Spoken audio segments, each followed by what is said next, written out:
Hey, we've almost made it. It's almost mid-year. We're almost halfway through the school year, and I'm really excited about that, and you may be too. Today, I'm going to talk about what I'm going to do differently next semester and what you might want to think about doing differently in your homeschool as well. Hi, I'm Brenda from the Homeschool Files. I'm glad you joined me today. It is really almost midway through the year, and I know it feels like we just started in August, but here we are. It's already December. As I'm filming this, it's December. We're nearly there. We just have to make it these few weeks until Christmas break, and then that's it. When we come back in January, it'll be a new semester. Now, you may be like me, and it's probably not going to be completely the middle of your year. Like, I'm not sure that by Christmas time we will be exactly 100% midway through the year, but we're very, very close. So that's good.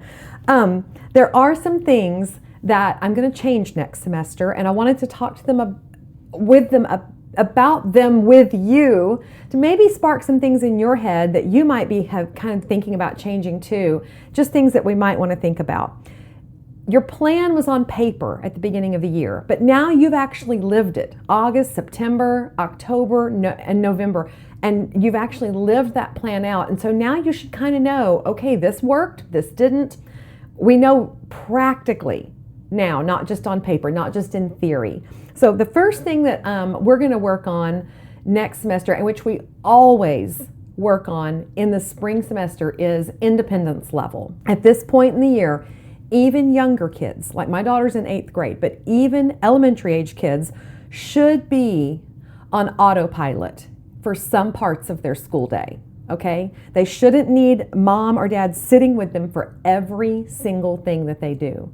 And when they're very, very young, like I remember when one of my girls was in 1st grade, maybe it was just handwriting or reading. That's all she could go do on her own, was she could grab her handwriting book and do the next page. We just used a little Post-it flag on there. She knew what the next page was. She knew at this point in the year what I expected from handwriting. Sharpen your pencil, sit up at your desk, do the page in your handwriting book to the best of your ability. Another thing that she was independent on in the younger years was computer time. We had an old desktop computer at the time. I had index cards on a ring with websites on them that they were allowed to go to. Those were bookmarked too, but I had them as reminders. You know, you can do Starfall, you can do PBS Kids, you can do all these educational and good websites that they were allowed free reign on. So if you got some computer time, and I really just used computer time with my younger kids so I could work with my older ones. It wasn't like I felt like it was an integral part of the day, but it was a really good way to say, oh, it's your computer time. I'm going to go do math with your sister.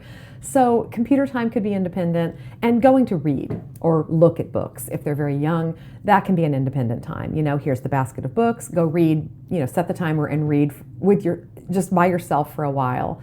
So at this point in the year, even really young kids should have stuff they're independent on. Your older kids should be really independent. And if you haven't been expecting that of them, January is a great time to do so. This is where the checklist really comes into play. We had kind of a schedule at the beginning of the year. I'm not sure we're really following it at this point in the year. We're just kind of like, okay, what would you like to do next? This or this? So I think in January, it's just going to be kind of a checklist situation. Here's the things I need you to get done today. Check them off as you get them done. Come to me when you need help.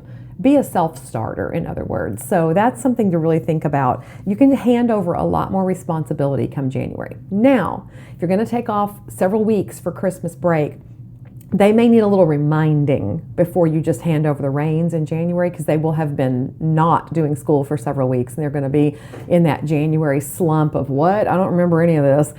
So you may need a few weeks of, okay, back to it, and then say, all right, now you should be able to do this stuff on your own. Changing what hasn't been working. Okay, so for me, I really, really wanted to do geography this year with her, and she wanted to do geography as well. But I looked all summer at different programs, at different curriculum and different things, and I just never found the thing that was like, yes, this is what we're going to use. I found something that I thought, this might work. We did it a little bit. It didn't. It's not working. It's not good.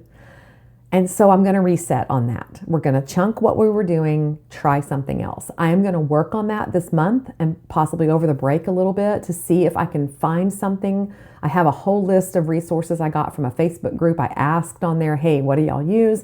So I'm going to go through all of the suggestions that people gave me and see if I can find something that will work for the spring semester. And if I can't, I'm just putting it off till next year. But I am for sure dropping the thing that hasn't been working. So there may be something in your school too that you're like, thought it was going to be great, but it isn't.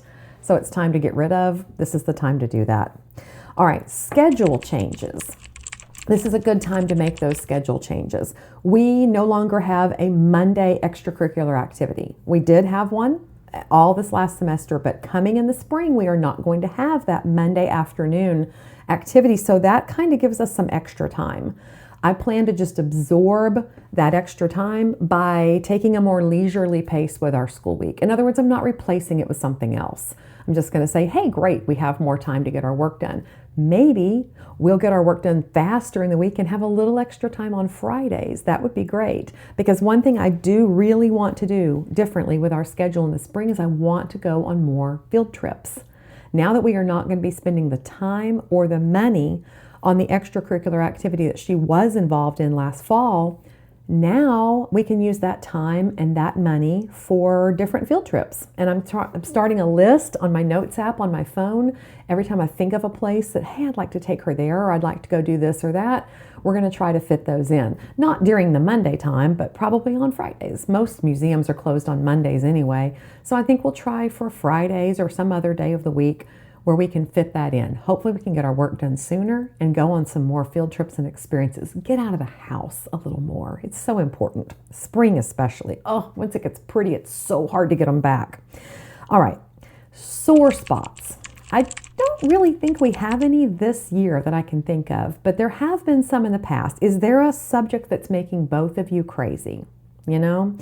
Maybe the break over the Christmas holiday will be enough. Maybe everybody's stepping back and going, okay, this isn't as bad as I thought it was. I don't need to worry about this anymore. It's not stress. But this is where you need to think, do I drop this? Nope. Is something we have to do? Okay, then we have to figure out a way to get it done. Make set times for the dreaded subject. Make set times and don't go over that. Say we're going to do this subject for 30 minutes, 4 times a week. Set that timer for 30 minutes, and when that timer goes off, finish what you were writing, close the books, and you're done. And when both of you know there is a limit to how much we have to suffer through this particular subject that is necessary, it makes it easier. It doesn't feel interminable. You know that there's an end in sight, and you're only going to have to do it 3 or 4 days a week. Maybe you want to get it all out of the way Monday through Wednesday. Maybe you want to do it Monday through Thursday, whatever. Find what has to work and say, this is what we're going to do, and we have to get it done. If it's something that is awful and not working and it isn't required, this might be the time to think about dropping it, replacing it with something else. You know, this is the time of year. This is a great time of year. And it's not like you don't feel like you're a quitter and you're teaching your kids bad things. You just be like, okay, new semester, new plan, and here's what we're going to do. And that's a great time of year. It's a clean, easy spot to make those changes, okay? I can't really think of anything other than that one thing I talked about that we're going to change for geography, but I can't think of anything else that I really am looking to get rid of this year, but there have been in the past. Okay, chores. I know that's not exactly the school subject, but January is a great time to make some new responsibilities for everybody. Has everyone gotten in a rut doing the same thing? Is the same kid always unloading the dishwasher? Look, I'm down to 1 kid. That's all I've got. Many hands really do make light work, and we don't have many hands around in here anymore, but she still needs to learn other skills besides the things that she's been doing. She's on autopilot with those chores, so it's time to add in some new ones. Maybe not all the time, but just maybe sometimes. So this is a great time of year to think, okay, we need to switch up the responsibilities so people don't get completely bored, and it's not fair also if somebody's always having to do a certain chore and the other kids never get a chance to practice that and they never get a chance to do the easier things. We tend to pile the hard things on the oldest kids, but I think of what I've heard in the past from someone was the advice of the youngest child who can handle that chore needs to do it. So just because your oldest has been Clearing the table. If a younger child can clear the table, then they should be. It's just different things like that. So it's time to kind of think, everyone's grown up a whole half a year now from whenever you started the year, so maybe they are able to learn some new chores. January is a great time to start those new expectations, teach those new chores, buddy your kids up and say, hey, you're going to teach him how to unload the dishwasher now. You're handing that chore over to somebody else because you've become such a pro at it. So it's time for you to hand that over to your next person, and you'll get a new responsibility for a while just to change things up. We all can appreciate that. And I know that it sounds kind of strange to talk about that for school, but it is part of the day because you live here. And when everybody's at home all the time, oh, wow, there's a lot of mess to clean up. And you're a part of a family and you need to help. I always used to do chores in the mornings before school. I just thought we're going to get our responsibilities done and then we'll start school. But someone once said, or I read it somewhere, that when you do it that way, the reward for getting their chores done quickly and well is that they get to start school. That's not much of a reward. And then you don't want to have them do the chores right after school because the reward for finishing school is now you get to do chores. Give them a break in between those things. Let them have their screen time, their outdoor play time, whatever, and then have a set time for chores. 4 o'clock always worked really well at our house. It gave us about an hour and a half before Daddy got home from work, and we could get the house reset so he didn't think that we'd been robbed. So 4 o'clock was just always a great time for everyone to get their chores done. We found out it really didn't take more than 20 minutes to get everything done when we all worked together. So maybe set an alarm, and we just, after they finish school, they have that time for free. And then at 4 o'clock, we'll all do our chores together, including you. Set a good example. Everybody will get the chores done, and then you can go on with the evening. So that's something to think about. Another thing is if something has changed where it's now too easy, something that was perfect back in August, but now your kid is just flying through it. Has that ever happened to you? It's a really happy problem to have. What you thought was just right in August is suddenly way too easy for them. You have a few choices. Let them fly through it, or just drop it all together and be like, this is baby stuff for you now. We need to move on to something else. You are getting to go to the next level. Go you. You want to find that balance between this is so babyish, I'm bored, or hey, this is so easy, I'm good at this. Because if they have that second attitude of, man, I'm good at this, then keep on. You're building their confidence. Let them go on with it if they're still enjoying it. But if they're just like, oh, seriously, maybe it's time to drop it and just say, hey, you outgrew this. Just like you outgrow your clothes. Your brain got too big for this. You don't fit this anymore. I'm going to find something better for you. That is a really great problem to have. It could also be the opposite, where something that was just right in August has suddenly bogged them down, and now they are very, very just overwhelmed with this subject or this curriculum that you were using. Maybe it's just one part of it. Stop, back up, shore up the skills that they're missing, work on that. IXL.com is a great way to shore up those missing skills. I'm going to tell you super quick how I used it.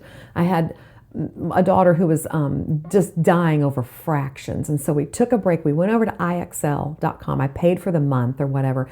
And I had her start with kindergarten level. You can take the grade levels off the top and change it to A, B, C, D, E. So they're not aware of what grade level they're working on. You're just moving through levels. When I started through like kindergarten fractions, because I said, tell me what you know about fractions. And she was like, nothing, I don't understand them at all. And then you start in kindergarten, she's like, oh, well, I mean, I know this.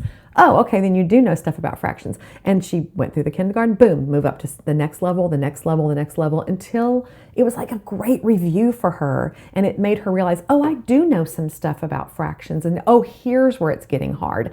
And then she went through it slowly and like, okay, this really helped. It's a great way to do things if there's just a certain part of something that's bogging them down. So think about that. If something has become too hard, back up, slow down, review the parts that they're struggling with, and then move on. Okay.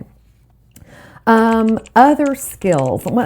I was talking about maybe you don't have curriculum changes that you want to make in January. Maybe you're really happy with what you picked. I am, for the most part, really happy with what I chose, but you might want to change some habits. And I think this is just a great thing to do in any homeschool. It comes along with New Year's resolutions. It's just setting goals. And if you have older kids, you can talk to them about what are your goals for the new year. It implies you should have goals, but maybe you just are really wanting to work on with your kids, having them listen better, having them follow directions, having them keep up with their materials, having them do their work neatly, having them read for longer periods of time, just whatever it is. That's a great thing to sit down and talk about. And that's something you really need to do in December, not really in January, because you will have forgotten. This month, while they're working, think about the things that are kind of driving you crazy or that you notice, man, they really need to work on that. And write those things down. That's all you have to do right now is just write them down. And then before you go back to school in January, you can sit down and plan, how can I work on this with them? How can I make sure that they can follow directions better? There's even fun games you can play to practice some of those skills. But those are just as important as subjects. Learning chores, learning these different skills, these things are part of homeschooling your kids because it's part of raising your kids, Don't just worry about math and reading. Remember these other things matter too. Okay, now I want to talk to you a minute. If you have a high schooler, and actually even elementary and middle school, listen to this real quick. December is the great time to do this. If you have younger kids, just take a photo of whatever it is you're using that you used this last semester. Take a photo of their curriculum. Stack up their books or lay them out on the table and take a photo of what you used. It's going to be really helpful so that you don't forget later, okay? For example, I made a Pinterest board for all of my girls, and I would look back sometimes when the next kid got to 5th grade, I was like, what did I use with your sister in 5th grade? I could go back and look at the Pinterest board and be like, oh yeah, hey, that was a great book. I want to get that for her too. So that's a good thing to do. It is so hard to remember what you used for each person at each level. And so that's a really great thing to do is think through, take a picture, write it down, make some kind of record of what you used. But if you have a high schooler, you've got to update that transcript. Okay? I have an 8th grader, but she is doing some stuff for high school credit this year. So I need to write down where we are and what she's working on. It's very, very important to keep those records. You don't need to make the actual transcript until near the end of high school, but you've got to keep those records. Pictures on your phone, very, very great way to learn to do it. Write down on the list, keep it in several places so that you don't lose it. Make sure that you have kept a record of what they accomplished this last semester. Just good record keeping, okay? Order your books for next semester. Do that now if possible so they're here in January. Sign up for any classes and activities you're going to do next semester. And then at the end of December, we only have a few weeks, if you're taking off for Christmas like I am, at the end of all of it, shut the homeschool room door, shut the homeschool cabinet, and forget about it. Get all this stuff done now so that you can truly close the door on all of that and enjoy your break. And we'll come back in January and we'll get all settled and figured out and just make those plans now so that you're ready to relax and enjoy the next semester. But first, we get to enjoy a break. I hope some of this stuff has been helpful to help you think through what you might need to do this month to get ready for January. I know that seems crazy. You're like, I just got done with Thanksgiving. I'm trying to get ready for Christmas. I get it. But while your kids are working on their homeschool work, you can sit down and make these little notes and it'll make life easier next month, okay? Thanks for joining me, and I hope you are having a wonderful back to school time here in December.